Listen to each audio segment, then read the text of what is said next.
Eu sou Lucilene, professora de Educação Física do Colégio Logosófico, Unidade Brasília. Dou aula para os anos finais desde o ano de 2017.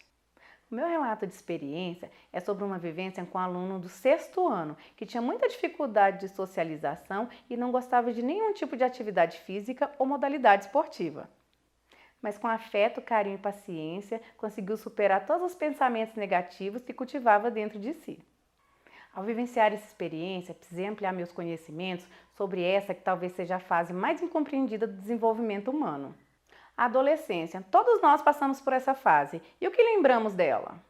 O autor da Logosofia ensina que ao chegar nessa fase, há um retraimento natural do espírito.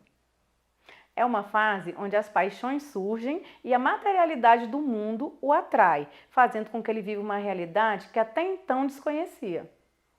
Nessa fase, a falta de interesse e de vontade fica mais evidente, pois é um momento onde eles passam por muitas mudanças físicas e biológicas. Em função dessas transformações que surgem as dúvidas, os conflitos, pensamentos negativos e muitas vezes a rebeldia. É preciso ter tempo para ouvir sem julgamentos prévios e fornecer elementos para que eles possam refletir sobre as suas atitudes. E usar o afeto e a paciência para saber o melhor horário de levar a informação que irá ajudá-los. Assim poderemos criar um vínculo forte de confiança. Vejamos essas palavras. Estão os jovens da nossa época preparados para enfrentar esse mundo externo, que haverá de sacudir contínua e bruscamente a modorra de sua adolescência, fazendo-os sentir ao mesmo tempo os rigores da inexperiência? Primeiro dia de aula na turma do sexto ano e já sabia que tinha alguns alunos novatos. Entrei, me apresentei e dei oportunidade para que eles fizessem o mesmo. E lá no cantinho da sala tinha um aluno que se limitou a falar somente seu nome. Ainda tentei, fazendo algumas perguntas, mas não obtive sucesso. Então respeitei para que não houvesse nenhum constrangimento. Como estávamos voltando de uma pandemia, pude perceber que alguns alunos ainda estavam retraídos e com medo, pois ainda era preciso manter algumas medidas de restrições. Com o passar dos dias e as medidas sendo flexibilizadas, precisei trazer as minhas aulas para a normalidade. Nessa transição, fui percebendo que o aluno, além de tímido, era muito ríspido, e isso dificultava demais a sua socialização com os colegas e com os professores. Como de costume, no nosso primeiro dia de aula, a turma se sentou em círculo e eu iniciei a conversa falando sobre o desenvolvimento da nossa aula.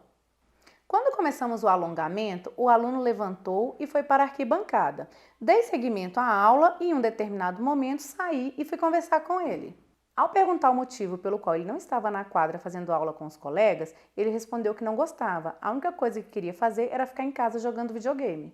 Pedi que o aluno fizesse um pouquinho da aula, começasse com o alongamento, depois o aquecimento e daqui a pouco ele já estaria participando de toda a atividade. Mas ele deu uma resposta muito enfática dizendo que não. Após algumas aulas sem que ele participasse e inúmeras conversas, eu percebi que eu precisava atuar com mais firmeza, pois aquela situação já estava saindo do controle. Certa aula, falei que ele não tinha mais a opção de ficar encostado na grade ou sentado na arquibancada, que a partir daquele momento ele precisaria fazer a aula.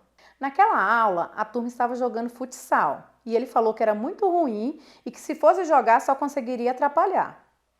Minha intervenção não surtiu efeito, pois enfrentamento com firmeza de nada adiantou. Eu precisei pensar na melhor forma de atuar ao invés de tentá-lo forçar a fazer o que não queria. Como educadora, eu me vi numa situação onde eu poderia usar de fato a pedagogia logosófica. Uma vez que essa ciência, ela nos ensina a olhar para dentro de nós mesmos a fim de trabalharmos as nossas aptidões para nos tornarmos seres humanos melhores.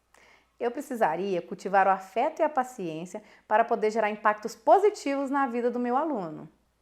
Para que eu pudesse trazê-lo para as atividades efetivamente, eu precisaria ajudá-lo a melhorar sua autoconfiança, criando assim suas defesas mentais. Além disso, eu precisaria enfrentar os meus próprios pensamentos negativos e a minha insegurança para poder criar a verdadeira empatia. Então comecei a pensar em como que o aluno estava se sentindo e como eu poderia sugerir uma participação que ele se sentisse seguro, pelo menos para tentar.